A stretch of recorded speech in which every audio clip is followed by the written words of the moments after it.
예, 인간이라면 누구나 고독과 더불어 싸우면서 살아갑니다. 고독은 우리 평생 우리 곁을 따라다니는 길동무와 같다고 제가 여러 차례 말했습니다. 현대의 찬란한 문명 속에서 어쩌면 고독은 더 심해지는지도 모릅니다. 고독한 것은 세상 사람만이 아니고 성도들도 마찬가지입니다. 어쩌면 성도들은 세상 사람들이 가지고 있는 고독을 똑같이 느끼면서 추가적으로 성도이기 때문에 당해야 되는 고독도 함께 짊어지고 가야 되는, 어쩌면 더 고독한 인생길을 걷는 것이 성도의 삶일 수도 있습니다. 그러나 성도는 성도이기 때문에 고독을 이길 수 있는 길도 우리에게 주어져 있습니다. 어떻게 보면 세상 사람들보다 더 고독한 길인데, 그러나 그 고독을 뛰어넘을 수 있는 길이 우리에게 주어져 있기도 합니다. 그래서 저는 오늘 여러분들과 함께 고독하지만 고독하지 않는 삶에 대해서 이야기하려고 합니다.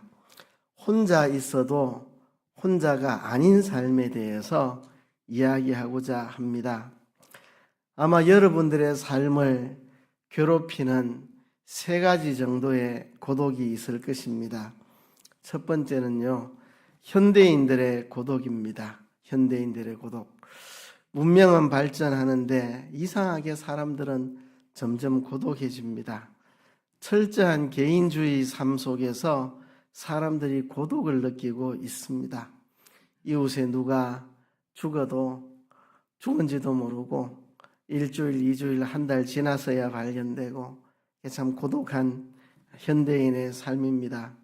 제가 어린 시절 가난한 동네에서 자랐지만 온 동네 사람들이 일가 친척처럼 그냥 한 가족처럼 그렇게 지냈습니다. 근데 지금은 너무나도 부유하게 잘 살고 있지만 이웃집에 누가 사는지 자세히 모르며 살아갑니다. 군중 속에서 사람들이 더 외로움을 느낍니다. 이게 현대인들의 고독이고요. 두 번째는 성도로서 당하는 고독이 있습니다. 내가 성도이기 때문에 세상 시류에 휘말리지 않고 나의 길을 걸어야 하기 때문에 고독합니다. 시대적 죄악에 동참하지 않고 시대적 죄악에 맞서서 살아가는 삶이 고독합니다. 엘리야가 나만 남았나이다. 얼마나 고독한 길입니까? 그 시대가 아합이 이세벨과 더불어 하나님의 선자들을 잡아 죽이고, 엘리야가 나만 남았나이다. 엘리야는 항상 혼자 길을 걸었던 사람입니다. 선자들 다 잡아 죽였는데 엘리야는 홀로 남아서 언제나 홀로 길을 걸었던 사람이죠. 세례 요한은 어떤 사람입니까? 광야에서 외치는 자의 소리로서 참 홀로 그 길을 가야만 했습니다. 고독한 길이죠. 제가 고등학생 때 이제 교회 출석하면서 성경책을 이렇게 옆구리에 끼고 가면 약간 주변 사람들이 의식이 됐지만 나는 성경책을 끼고 다니는 게 부끄럽지 않은 삶을 살아야 되겠다 하면서 성경책을 옆구리에 끼고 다녔는데, 그때 달산교회 고등부 학생이 200명이 넘었는데 그렇게 용기 있게 성경책 딱 옆에 끼고 오는 사람들이 거의 없습니다. 학생들이 안 들고 오거나 어디 가방에 넣어서 숨겨서 오지 당당하게 이렇게 옆구리에 차고 오는 사람 별로 없습니다. 외롭죠. 학교 가면 한 반에 교회 출석하는 애들이 7, 8명씩 있는데 학교 도착해서 기도하고 시작하는 사람은 내밖에 없고, 점심 먹고 쉬는 시간에 눈 감고 기도하는 사람은 혼자밖에 없고, 쉬는 시간이나 점심시간 때 성경책 펼쳐놓고 읽는 사람도 혼자고, 사실 예수 믿는 길이 외롭더라고요. 다 교회 다니는 애들인데 뭐 한 반에 7, 8명, 뭐 10명 가까이 교회 다니는 애들이 있어도 가방에 성경책 넣어오는 사람 저밖에 없고 외롭죠. 외로워요. 학교 가서 친구들 전도하는 사람도 거의 없고 혼자 점심시간에 쫓아다니면서 친구들 전도하려고 다니고 있고 외롭죠. 고3이 됐을 때 수요일 밤에 야간 자율학습 빼고 예배 참석하겠다고 교문을 나서는 사람도 혼자밖에 없고 뭐 늘 외로운 게 신앙의 길입니다. 군에 입대할 때도 수백 명이 같이 입대했는데 성경책 손에 들고 온 사람 혼자밖에 없었습니다. 수백 명 입대자 중에 기독교인이 수백 명이면 기독교인이 몇십 명은 될 텐데 한 사람도 성경책 들고 온 사람이 없어요. 저 혼자 들고 오고 늘 인생 사는 게 참 외로운 거죠. 외로운 거죠. 지금도 이 목회자 사회에서 어떨 때는 이거 성경에 옳지 않은 일입니다. 이거 고쳐야 됩니다. 아무도 말하지 않는데 혼자 말해야 되고 지금도 한 번씩은 외로울 때가 있습니다. 우리가 성도기 때문에 걸어가야 되는 그런 외로움이 있습니다. 우리 큰아이가 대학 처음 들어갔을 때 이제 생일이 돼가지고 친구들이 이렇게 롤링페이퍼 이렇게 생일 축하 써준 그 쪽지 읽어보니까 전부 술 이야기입니다. 너는 어떻게 술도 안 먹고 사냐? 술 안 먹고 뭔 재미가 있냐? 참 술이 없이도 행복하게 사는 네가 대단하다. 전부 상당 부분이 술 이야기예요. 그러니까 참 얘도 외로워지 싶어요. 교회 다니는 사람들은 여럿 있는데 술 안 먹는 사람들은 본인 외에 별로 없고 하니 외로웠던 것 같기도 하고 성도로서 우리가 당하는 외로운 길이 있습니다. 세 번째는 인생의 계절 때문에 오는 고독입니다. 인생의 계절 때문에 오는 고독. 나이가 들고 몸이 아프고 찾아오는 사람도 적고 찾아갈 곳도 많지 않고 이런 외로움이죠. 위대한 대사도 바울도 순교 직전에 디모데 후서의 모습을 보면 좀 쓸쓸해 보입니다. 디모데야, 누구도 나를 떠나갔고 누구도 나를 떠나갔고 누구도 떠나고 다 떠나갔다. 외롭게 있다. 빨리 찾아오느라. 올 때 여기 너무 추우니까 겉옷을 좀 가지고 오느라. 추운 음침한 로마의 지하 감옥에서 추위에 떨며 동역자들이 대부분 떠나가고 외롭게 순교의 날짜만 기다리고 있는 외로운 사도 바울의 모습. 예수님도 십자가에 못 박혀 죽으실 때 제자들 다 도망가 버리고 홀로 남겨졌습니다. 그렇습니다. 젊고 힘 있고 예쁘고 돈 있고 실력 있고 할 때는 찾아오는 사람도 많고 찾아갈 곳도 많은데 이제 기력이 없어지고 주머니 돈도 떨어지고 하면 찾아오는 사람도 별로 없습니다. 이게 인생의 계절 때문에 오는 고독입니다. 현대인의 고독과 그리스도인이기 때문에 가야 할 고독한 길과 그리고 인생의 계절 때문에 오는 고독. 아마 여러분 모두가 이 세 가지 고독과 더불어 싸우고 있을 것입니다. 현대인들의 군중 속의 고독, 그리스도인이기 때문에 가야 할 고독한 길, 인생의 계절 속에서 느끼는 고독. 이 세 가지 고독과 더불어 우리가 맞서서 살아가는데요. 어떻게 하면 이 고독을 이겨낼 수 있을까? 우리가 고독을 이겨내지 못하면 우리 삶이 힘들어집니다. 그리고 열매 맺는 삶을 살 수가 없습니다. 고독에 무너지면 우리가 하나님 기뻐하시는 삶의 열매를 맺기가 어렵습니다. 고독을 이겨내지 못하면 우울증에 걸려서 힘든 삶을 삽니다. 어떤 사람은 고독이 싫어서 고독에서 벗어나려고 신앙을 버리는 사람도 있습니다. 고독을 세상 방법으로 떨쳐버리려고 죄악에 빠져버리는 그런 사람도 있습니다. 우리는 고독을 어떻게 이겨낼 수 있겠습니까? 군중 속에 들어가서 고독을 이겨보려고 하는 방법은 별 의미가 없습니다. 군중 속에 있을 때 잠시 잊은 듯 하지만 다시 나 홀로 집으로 돌아오면 고독합니다. 약물을 의지하거나 사람을 의지하는 것, 돈을 의지하고 쾌락과 인기를 추구하는 것은 마취제일 뿐입니다. 잠시 마취해서 깨어나면 다시 고독은 찾아옵니다. 근데 고독이 여러분 무조건 나쁜 것인가? 결코 그렇지 않습니다. 혼자 되는 것을 두려워하는 사람은 깊은 신앙 세계에 들어가지 못합니다. 사람을 쫓아다니고 군중을 쫓아다니고 혼자 되는 것을 두려워하고 언제나 군중 속에 있어야 두렵지 않은 사람, 그런 사람은 신앙의 깊은 세계에 들어가지 못합니다. 혼자 있어도 혼자가 아닌 삶을 우리는 배우고 훈련해야 됩니다.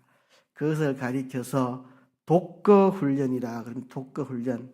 우리 기독교인이 해야 되는 영적인 훈련들이 많은데요. 성경 읽기 훈련, 암송 훈련, 기도 훈련, 여러 가지 훈련이 있는데 그 중에 하나가 독거 훈련입니다. 혼자 거하는 독거 훈련. 이 독거 훈련이 중요한 영적인 훈련입니다. 사람이 군중 속에서만 있으면요, 영적으로 깊이 들어가지를 못합니다. 아무도 없는 곳에 홀로 거하며 주님과 1대1로 마주 앉는 훈련, 그게 독거 훈련입니다. 혼자 있다고 독거 훈련은 아닙니다. 어떤 사람은 나 혼자 있는 거 잘해요. 나 혼자 아침부터 밤늦게까지 스마트폰 열심히 볼 수 있어요. 나 혼자 하루 종일 게임하고 2박 3일 게임해도 나는 안 지쳐요. 나 혼자 2박 3일 술 마시고 있을 수 있어요. 나 혼자 영화 보고 하루 종일 영화 보고 있을 수 있어요. 이런 거는 독거 훈련이 아닙니다. 그런 거 없이 혼자 있을 수 있는 거, 그게 독거입니다. 술이 없어도, 영화를 켜주지 않아도, 스마트폰과 게임이 없어도, 아무것도 없어도 나 홀로 있을 수 있는 거, 이게 독거 훈련입니다. 나 혼자 있지만 혼자 있는 것이 아니라 주님과 함께 있는 것, 그래서 홀로 있어도 외롭지 않는 것, 이것이 독거 훈련입니다. 혼자 있어도 혼자가 아닌 삶, 이게 독거 훈련인데요. 그러한 삶의 모범을 보여주신 분이 예수님입니다. 예수님이 우리에게 그런 모범을 보여주셨습니다. 오늘 본문에 보면 예수님께서 제자들과 함께 공식적인 자리로는 마지막 보내는 공식적인 모임에서 제자들에게 긴 설교를 하십니다. 요한복음 14장부터 16장까지 긴 설교를 하시는데요. 이게 고별 설교입니다. 예수님이 십자가 지시기 전날 밤 제자들에게 고별 설교를 요한복음 14장에서 16장까지 긴 설교를 하시는데요. 오늘 읽은 본문은 그 긴 고별 설교의 시작 부분입니다. 이제 예수님은 사랑하는 제자들을 두고 떠나셔야 하는데 예수님 없이 홀로 남겨질 제자들에게 주시는 말씀입니다. 너희는 마음에 근심하지 말라. 하나님을 믿으니 또 나를 믿으라. 내 아버지 집에는 거할 곳이 많도다. 그렇지 않으면 너희에게 일렀으리라.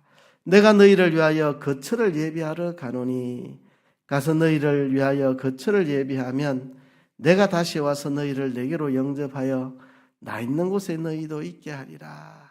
제자들에게 이제 내가 너희를 두고 떠나버린다고 홀로 남는 것에 대해서 근심하고 두려워하지 말아라. 내가 떠나가고 너희 홀로 남겨지는 것을 두려워하지 말아라. 근심하지 말아라. 말씀하시는 겁니다. 그러시면서 하시는 말씀이 내 아버지 집에 거할 곳이 많다. 너희가 거할 곳을 내가 마련하기 위해서 간다. 거처를 마련하면 내가 다시 와서 너희를 나 있는 곳에 영접하리라. 많은 설교자들이 요한복음 14장을 자세히 안 읽어보고 거쳐 이러니까 천국에 우리 살집 짓고 계시는구나 이런 생각하는 분들이 있는데, 제가 늘 말했지만 이거는 그런 이야기가 아닙니다. 나 있는 곳에 너희도 있게 하리라. 나 있는 곳이 어디냐? 오늘 본문에 보면 그렇게 말합니다. 내가 곧 길이요 진리요 생명이니 나로 말미암지 않고는 아버지께로 올 자가 없느니라. 나로 말미암아서 너희가 아버지께로 가는 거, 나의 십자가 대속으로 너희가 아버지께로 갈 수 있는 거, 이게 내가 마련하는 너희의 거처다. 너희를 나 있는 곳에 있게 하리라 했는데, 나 있는 곳이 어디냐? 내가 아버지 안에 거하고 아버지는 내 안에 계신 것을 네가 믿지 아니하느냐? 나는 아버지 안에 있고 아버지는 내 안에 있다. 그러니까 나 있는 곳에 너희를 영접하리라. 너희도 나와 함께 아버지 안에 있게 하리라는 약속입니다. 예수님이 이제 떠나가신다는 것 때문에 근심하는 제자들에게 하나님을 믿으니 나를 믿어라. 아버지 집에 거할 곳이 참 많다. 내가 너희 거처를 마련하러 간다. 거처가 마련되면 너희에게 와서 너희를 나 있는 곳에 영접하리라. 내가 가는 길을 너희가 알 것이다. 내가 곧 길이요 진리요 생명이니 나로 말미암아 아버지에게로 가는 것이다. 내가 아버지 안에 있고 아버지가 내 안에 있는 것처럼 너희도 나와 함께 아버지의 안에 있게 할 것이다. 예수님께서 그렇게 말씀을 하시는 거죠. 그러면서 계속 이어서 말씀이 진행됩니다. 성령을 보내주실 것이다. 성령께서 너희와 함께 하실 것이다. 근심하지 마라. 성령이 오셔서 너희와 함께 할 것이다. 내가 떠나가는 것이 너희에게 유익하다. 왜냐하면 내가 떠나가야 성령이 오셔서 성령이 너희들과 함께 할 것이다. 그렇죠? 요한복음 15장에는 나는 참 포도나무요 내 아버지는 농부라 하면서 너희가 내 안에 내가 너희 안에 있으면 너희가 과실을 맺게 된다. 그렇게 말했는데요. 이 고별설교의 마지막은 이렇게 끝이 납니다. 16장 끝에 가서 예수님이 이렇게 말씀합니다. 16장 32절에 보라 너희가 다 각각 제 곳으로 흩어지고 나를 혼자 둘 때가 오나니 벌써 왔도다. 그러나 내가 혼자 있는 것이 아니라 아버지께서 나와 함께 계시느니라. 너희가 다 나를 버리고 도망갈 텐데 나 혼자 남겨질 텐데 나 혼자 있는 것이 아니고 아버지가 나와 함께 계신다. 예수님 말씀은 나는 혼자다. 그런데 나는 혼자가 아니다. 나는 혼자 있어도 내 혼자 있는 것이 아니고 아버지 안에 있다. 겉으로 나타난 현실을 놓고 보면 혼자이지만 그러나 속을 뜯어보면 예수님은 혼자 계신 게 아니고 아버지 안에, 아버지는 예수님 안에 함께 계신다는 겁니다. 3년 동안 모든 걸 다 바쳐 사랑했고 가르쳤고 돌보았던 제자들 다 예수님을 배반하고 버리고 도망가고 혼자 남는 이 순간에 혼자 죽음의 길을 가야 하는 현실을 직면했을 때 나는 혼자가 아니라 아버지와 함께 있다고 예수님이 말씀을 하셨습니다. 그렇습니다. 예수님은 홀로 계셔도 혼자 계시는 것이 아니었습니다. 예수님께서 이 말씀을 하시는 이유가 뭐냐 하면 이제 예수님이 떠나시고 이 땅에 남겨져서 복음 사역에 나서야 될 제자들이 사역 현장에서 자주 직면해야 할 상황이 이 상황입니다. 나 혼자 남겨지는 상황. 예수님은 그걸 아시고 제자들에게 혼자 남겨진 상황 속에서 아버지와 함께 동행하는 훈련을 지금 제자들에게 하고 있는 것입니다. 정말 세상에서 당하는 큰 환난이 뭐냐 하면 이 세상에 홀로 남겨지는 것입니다. 그런 홀로 남겨진 상황 속에서 혼자 있지 않고 아버지와 함께 있는 훈련을 제자들에게 하시려고 예수님이 이 말씀을 하고 계시는 겁니다. 혼자 남는 이 환난을 극복하는 비결, 혼자 있으나 혼자가 아닌 삶, 아버지와 함께하는 삶, 그것을 제자들에게 예수님이 지금 가르쳐주고 있습니다. 지금 제자들이 다 도망가고 홀로 남게 되는 상황, 그 속에서 내가 혼자 있어도 혼자가 아니라는 말을 하시는 이유는 제자들을 위한 겁니다. 제자들에게 너희도 나와 같은 길을 갈 것이고 너희도 나와 같이 혼자 남게 되는 상황을 많이 겪을 텐데 그 속에서 혼자 있지 않고 아버지 안에 함께 있는 훈련을 해야 된다고 예수님이 지금 제자들에게 가르쳐 주시는 내용입니다. 이거는 예수님의 사역 초기부터 내내 견지하고 오신 훈련입니다. 예수님 오병이어로 많은 사람을 먹이고 군중들이 예수님을 환호하고 예수님을 왕 삼으려고 하고 예수님이 갈릴리 가나 혼인잔치에서 기적을 일으키시고 그럴 때마다 예수님은 군중들의 환호를 뒤로 한 채 고요히 홀로 기도하러 가셨습니다. 아버지 하나님과 독대하는 시간, 군중들을 떠나서 무리를 떠나서 아버지 하나님과 1대1로 대면하는 시간, 홀로 아버지와 함께하는 시간, 예수님은 늘 이 시간을 뺏기지 않았습니다. 수많은 무리들이 찾아오고 밀고 당기고 하는 그 속에서도 예수님은 시간을 내서 홀로 있는 시간, 아버지와 독대하고 아버지와 단둘이 있는 그런 시간들을 가졌습니다. 이게 독거의 훈련이죠. 예수님은 공생의 내내 이런 모습을 보여주셨고 마지막에도 홀로 있어도 홀로 있지 않는다고 말씀했습니다. 우리가 가야 하는 길도 마찬가지입니다. 바로 우리가 가는 길도 그런 것입니다. 우리 혼자 있어도 결코 혼자가 아닌 삶, 우리는 혼자 있어도 주님과 함께함으로 홀로 지내지 않는 삶, 이것이 예수님 제자인 우리들이 가야 할 길입니다. 우리는 때때로 혼자 남겨집니다. 그래도 한 번도 혼자인 적이 없는 사람들입니다. 참 아까도 말씀드렸지만 예수 믿고 나서 외로운 길을 많이 걸었습니다. 군에 가가지고 얼마나 많은 병사들이 있는데 주일날 꼭 교회 가야 되는 사람 내밖에 없습니다. 다들 뭐 부대 일 있으면 교회 안 가면 되지 뭐 이러지, 주일이라고 꼭 교회 가야 된다고 난리치는 사람 저밖에 없고 항상 외로운 길이죠.